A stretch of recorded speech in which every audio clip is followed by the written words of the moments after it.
গত 7 দিনে dollar, euro আর rupee সবগুলোরই দামে পরিবর্তন হয়েছে, কিন্তু সবচেয়ে বেশি বেড়েছে কোনটা? আর এই পরিবর্তন আপনার টাকার উপর কী প্রভাব ফেলছে আজকের ভিডিওতে সব পরিষ্কার করে বলবো। সবাইকে স্বাগতম আমাদের চ্যানেলে। এখানে আমরা প্রতিদিন ডলার, ইউরো ও রুপির আপডেট এবং তার প্রভাব নিয়ে কথা বলি।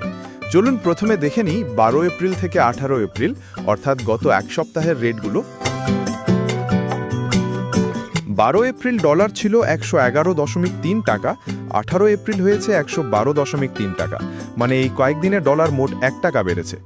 ইউরো 120.6 থেকে বেড়ে 121.8 হয়েছে, আর ভারতীয় রুপি 1.39 থেকে বেড়ে 1.43 হয়েছে। এখানে একটা জিনিস পরিষ্কার, তিনটি কারেন্সি ধীরে ধীরে উপরের দিকে উঠছে। মাঝখানে 15 এপ্রিল একটু কমেছিল, কিন্তু আবার 16-17 তারিখে বেড়ে গেছে।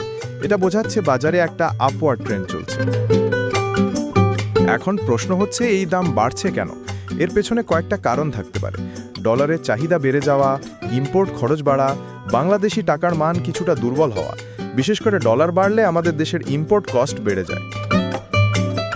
এখন সবচেয়ে গুরুত্বপূর্ণ, এটা আপনার উপর কী প্রভাব ফেলছে। যারা বিদেশে কাজ করেন তাদের জন্য এটা ভালো খবর, কারণ তারা বেশি টাকা পাবেন। কিন্তু দেশের ভিতরে জিনিসপত্রের দাম বাড়ার সম্ভাবনা থাকে, মানে সাধারণ মানুষের খরচ বাড়তে পারে। বর্তমান ট্রেন্ড দেখে বলা যায় আগামী কয়েকদিন ডলার এবং ইউরো স্টেবল বা সামান্য বাড়তে পারে। তবে বড় পরিবর্তন হলে সেটা ডিপেন্ড করবে আন্তর্জাতিক বাজারের উপর। আপনার মতে ডলার কি আরও বাড়বে না কমবে? কমেন্টে জানাতে ভুলবেন না, এবং প্রতিদিনের আপডেট পেতে এখনই চ্যানেল সাবস্ক্রাইব করুন।